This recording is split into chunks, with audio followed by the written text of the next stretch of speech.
इस वीडियो में मैं आपको एक अत्यधिक औषधीय मोता का पौधा जटामासी के बारे में बताऊंगा, जो कि दुर्लभ पौधों की श्रेणी में आ गया है। इसकी दुर्लभता को देखते हुए शासन द्वारा इसे लुप्त प्राय घोषित कर दिया गया है तथा जंगलों से इसे प्राप्त करने पर भी प्रतिबंध लगा दिया गया है। यह पौधा हिमालय के अल्पाइन क्षेत्रों में समुद्र सतह से लगभग 3600 मीटर से 4800 मीटर की ऊंचाई वाले क्षेत्रों में, उत्तराखंड के गढ़वाल और कुमाऊं क्षेत्र से लेकर सिक्किम तथा भूटान में और अन्य क्षेत्रों जैसे हिमाचल प्रदेश, जम्मू कश्मीर में भी पाया जाता है। यह पौधा जो है, इसका जो है इतिहास काफ़ी 3000 वर्ष पुराना माना जाता है। ऐसा माना जाता है कि मिस्र के लोग इसे अपने सुगंधीय प्रसाधनों एवं अन्य प्रिपरेशंस में जटामासी का उपयोग करते थे, इस पौधे का उपयोग करते थे।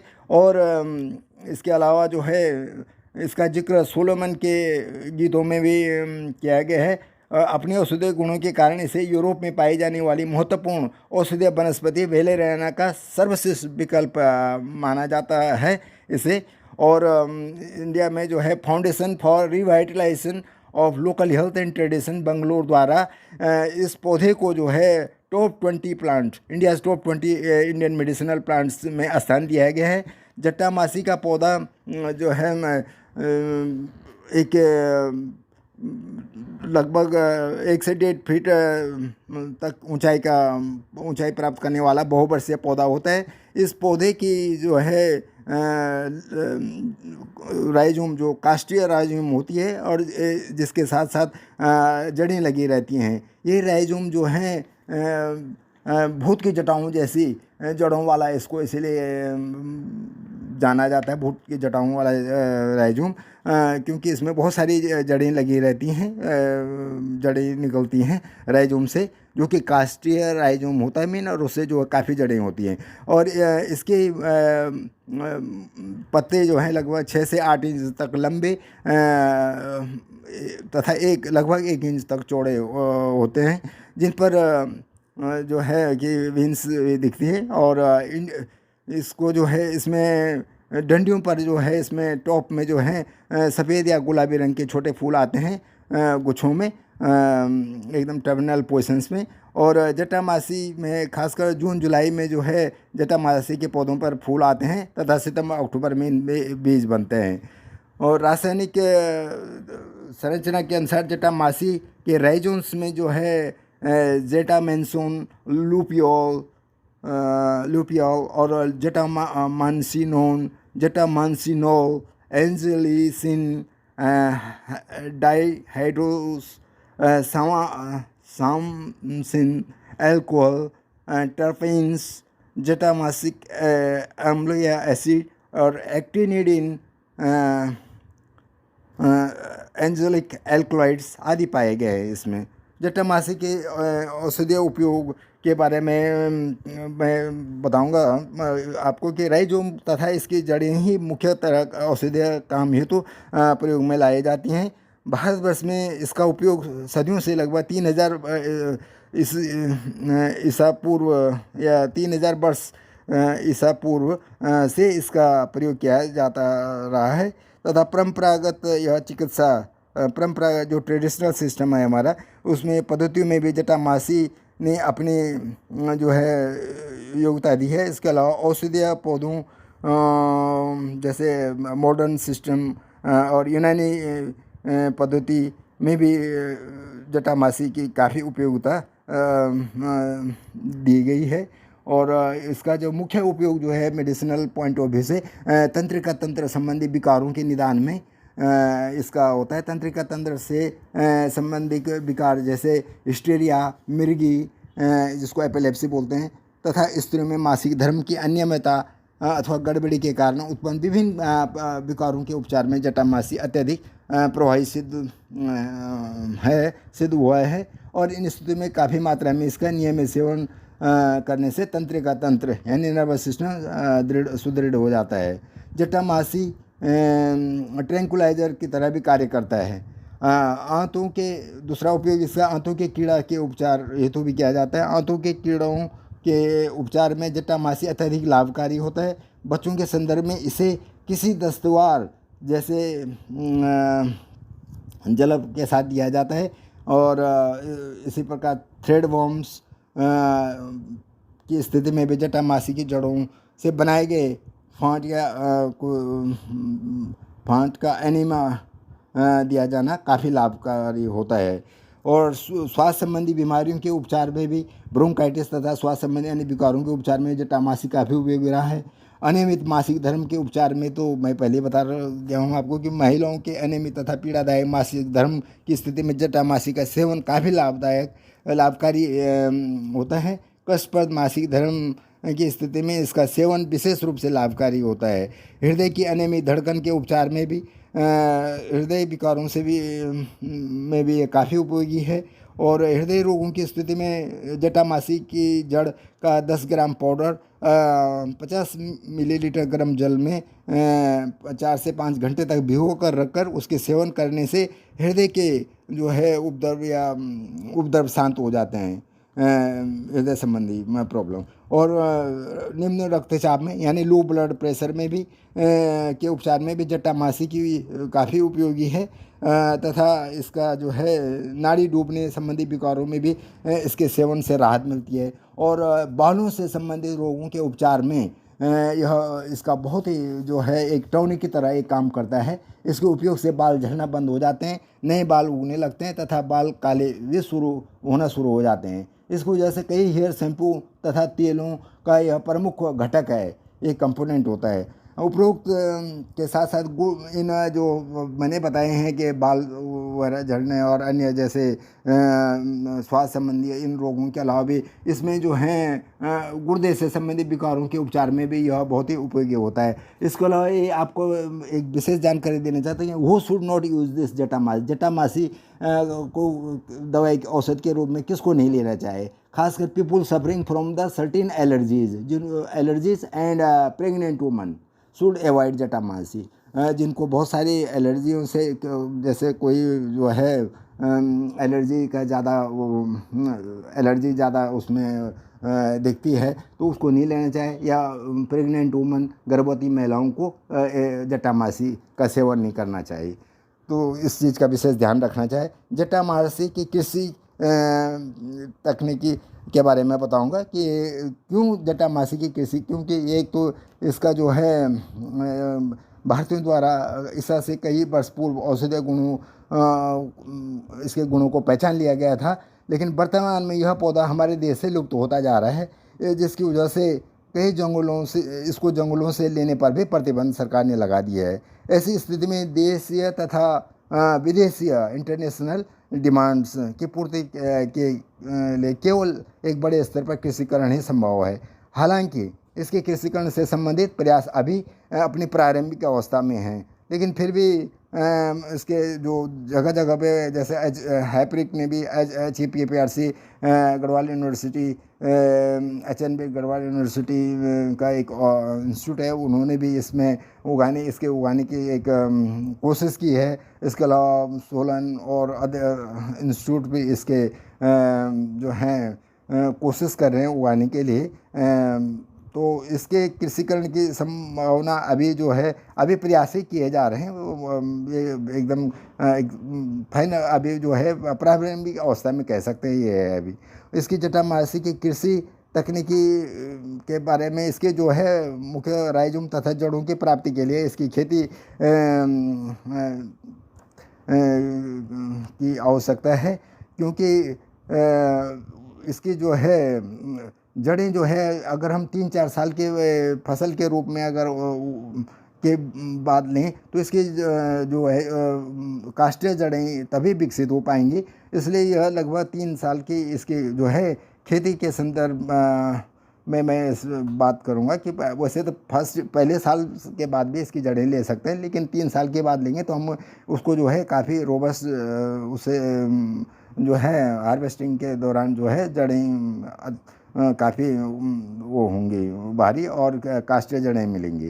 और इसके लिए उपयुक्त जलवायु जो है जटामासी 3600 से ऊपर की हाइट में मिलता है और 4800 और यहाँ तक भूटान में तो ये लगभग 5000 तक भी की ऊंचाई पे मिलता है। तो इसके कृषिकरण से संबंधित जो है जो अभी रिसेंटली कुछ प्रयोग हुए हैं वो बताते हैं कि 1800 मीटर तक की ऊंचाई वाले क्षेत्रों में भी यह सफलतापूर्वक उगाई जा सकती है और इसके विकास के लिए खासकर ठंडी तथा शुष्क जलवायु की आवश्यकता होती है, जैसे अल्पाइन रीजन में। इसी तरह से मतलब ठंडे पर जो हिली रीजन्स में ठंडे तथा शुष्क जलवायु वाले रीजन्स में यह उगाया जा सकता है और इसके बीजों के सही उगाव के लिए पर्याप्त नमी लगभग 15 से 20 डिग्री सेल्सियस का इसमें तापमान जो है वांछित है। और इसके लिए मिट्टी खासकर रेतीली दोमट मिट्टी जिसमें पर्याप्त जीवांश ज़्यादा जीवांश हो वो ज़्यादा उपयुक्त रहती है और भूमि का पीएच भी 6.5 से 7.5 तक ही होना चाहिए तथा इस और भूमि में जल निकास यानी पानी उसमें ज़्यादा नहीं जमा होना चाहिए, ऐसी ज़मीन में ये उगाना चाहिए। और जटामासी का जो है प्रवर्धन या इसमें कैसे हम इसको उगा सकते हैं, इसके प्रवर्धन दोनों तरह से बीजों से भी किया जा सकता है तथा इसके राइजोम की कटिंग से भी इसका प्रवर्धन हो सकता है। दोनों स्थिति में बीजों से या राइजोम से जो है हमें इसकी जो है पौध के लिए जो है पौधशाला अथवा नर्सरी बनाना उपयुक्त होता है। और इस नर्सरी बनाने के प्रक्रिया में जटामासी के पौधों पर जो है सितंबर अक्टूबर माह में फूल आते हैं जिसमें बिजाई हो तो बीज प्राप्त होते हैं। यद्यपि जटामासी के बीजों की उगाव क्षमता काफ़ी कम अवधि के लिए होती है, परंतु इन्हें कम तापमान तथा सूखी स्थिति में रखा जाए तो इनके उगाव की क्षमता 5-6 माह तक हो सकती है। और कम ऊंचाई वाले क्षेत्रों में नर्सरी तैयार करनी हो तो पॉली हाउस में भी नवंबर-दिसंबर माह में तथा मध्यम ऊंचाई वाले क्षेत्रों में जो है नर्सरी तैयार करनी हो तो खुले बेड्स में मार्च-अप्रैल में बीज बो दिए जाने चाहिए। और अधिक ऊंचाई वाले क्षेत्रों में नर्सरी बनानी हो तो मई का माह अत्यंत उपयुक्त माना जाता है, यानी अगर हमें हाई एल्टीट्यूड में करना है, लेकिन मध्यम क्षेत्र में मार्च-अप्रैल में। तो पॉली हाउस में बीजों का उगाव लगभग 30 से 35% तक हो पाता है। इनमें जर्मिनेशन अच्छा उगाव सुनिश्चित करने की दृष्टि से बीजों को जो है बीजों में सील्डिंग जो है स्टायरोफोम सील्डिंग ट्रे में डाला जाता है, जिन्हें रेतीली दोमट मिट्टी में तथा कंपोस्ट खाद मिश्रण के साथ मिश्रण डाल करके तैयार किया जाता है। और खासकर ध्यान रखना चाहिए कि पॉली हाउस का तापमान 15 से 20 डिग्री सेल्सियस से ज़्यादा ना हो और भूमि में पर्याप्त नमी हो। और इसमें लगभग 1 एकड़ में बिजाई के लिए हमें 250 ग्राम बीजों की आवश्यकता होती है। और पॉली हाउस की नर्सरी में बीजों का होने से लगभग 7 से 10 दिन का समय लगता है इसमें जर्मिनेशन के लिए।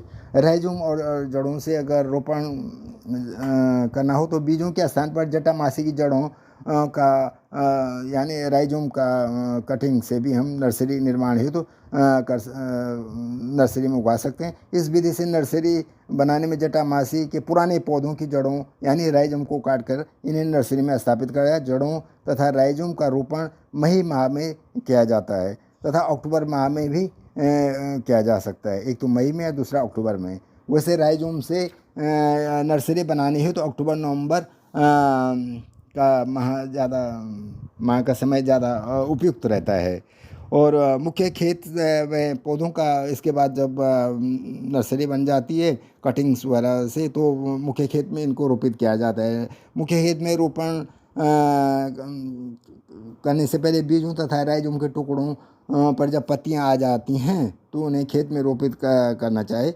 और इस अवस्था में प्रायः पौधों की पत्तियां जो हैं कभी कभी जो है झड़ जाती है, परंतु नीचे जड़ें अगर उसमें बन जाती हैं तो ये अच्छी तरह से इसके लिए मुख्य खेत में अच्छी तरह से जुताई करनी चाहिए। और 1 एकड़ में लगभग पहले जुताई करने के बाद 6 से 7 टन गोबर तथा कंपोस्ट की खाद मिला दी जाती है। और नर्सरी में पौधे तैयार हो जाने के उपरांत मुख्य खेत में रेज बेड्स यानी से बेड्स बनाए जाते हैं। रेज बेड्स थोड़ा ऊपर उठा करके 13 to 30 सेंटीमीटर की दूरी पर इन पौधों को प्रतिरोपित कर देते हैं, यानी प्लांट टू प्लांट 30 सेंटीमीटर की डिस्टेंस रखनी पड़ेगी। और इस प्रकार 1 एकड़ में लगभग हमें अगर सीडलिंग्स इसके मतलब पौध लगानी हो तो 45,000 पौधों की आवश्यकता होगी। यानी 45,000 पौधे लगाए जा सकते हैं 1 एकड़ में। प्रतिरोपण के प्रारंभिक दिनों में पौधों की प्रत्येक 2 दिन में या 2 दिन में एक बार सिंचाई की जाना की आवश्यकता होती है, ताकि छोटे पौधे मरे नहीं। और यदि रेज बेड्स में पौधे लगाए गए हों तो इस चीज़ का ध्यान रखना चाहिए, तेज़ बारिश अथवा सिंचाई करते समय पौधे उखड़े नहीं और उनकी जड़ें जो है खुली ना रहें। और इसके अलावा निराई गुड़ाई, खरपतवार नियंत्रण, जटामासी के पौधों में खरपतवारों से मुक्त रखने हेतु तो समय समय पर जो है हाथ से निराई गुड़ाई करते रहना चाहिए। और सिंचाई के बारे में तो बता ही दिया कि इसको एक बार जब फसल स्थापित हो जाने पर वो फसल जब लगा दी जाती है उसके उपरांत पानी की अपेक्षाकृत कम ही आवश्यकता होती है, लेकिन शुरू में 2 दिन में एक बार देना ही पड़ता है। और उसके अलावा 7 से 10 दिन में हल्की सिंचाई, जब पौधे थोड़ा बढ़ने लगते हैं तो 7 यानी 1 हफ्ते के अंदर जो है इसमें हल्की सिंचाई भी दी जा सकती है, तो अच्छा रहेगा। फसल का पकना लगाने से 3-4 साल के उपरांत जटामासी के पौधों में बीज बनने प्रारंभ हो जाते हैं तथा नीचे के काफ़ी जो नीचे जो जड़ वाला भाग है राइजोम, वो भी तैयार हो जाता है, क्योंकि इससे आगामी फसलों के लिए बीज मिल जाता है। इसलिए हमें उसको जो है 3 साल बाद ही इसका जो है हार्वेस्टिंग करना चाहिए। इसके कृषिकरण के प्रारंभ में 3-4 साल के उपरांत जब बीज बन जाएं तो राइजोम्स तभी उखाड़ना चाहिए, यानी जब उसमें बीज बन जाएं, उससे पहले नहीं उखाड़ना। परंतु इसे जो है इससे जब बीज बन जाएंगे तो इसे हम क्या कहते हैं, इससे पहले उखाड़ते हैं तो बीज हमें अच्छे नहीं मिलते हैं, तो इस चीज़ का ध्यान रखना चाहिए। जब बीज उसमें मैच्योर हो जाए तभी इसको उखाड़ना चाहिए। और बीजों जटामासी की ऐसी स्थिति में राइजोम की खुदाई जो है बीज जब उसमें बन जाए तो सितंबर अक्टूबर माह में की जा सकती है इसकी। और राइजोम की जड़ें प्राप्त करने के उपरांत उन्हें अच्छे प्रकार से साफ करके सुखा करके जूट के बोरों में इनको जो है स्टोरेज कर लेते हैं। फिर उपज की प्राप्ति के बारे में इसमें थोड़ा मैं बताऊंगा कि अभी तक जो भी प्रयोग हुए उनके आधार पर कहा जा सकता है कि जटामासी की 3 साल की फसल से प्रति एकड़ लगभग 300 किलोग्राम सूखी जड़ें प्राप्त होती हैं। इसके साथ साथ लगभग 2 एकड़ के लिए प्लांटिंग मटेरियल यानी सीड भी प्राप्त हो जाता है। यदि सूखे राइजोम या जड़ों की वर्तमान बिक्री 150 रुपये प्रति किलोग्राम मानी जाए तो इस फसल से लगभग किसान को 45,000 रुपये का 45,000 रुपीज़ की प्राप्तियाँ होती हैं। तो ये इसमें किसान को 45,000 रुपये की जो है जो सीधी प्राप्ति है, उसके अलावा भी वो प्लांटिंग मटेरियल से भी मतलब बीज राइजोम कटिंग और सीड्स को भी बेच करके वो प्राप्त कर सकता है। धन्यवाद। Please like and subscribe this video.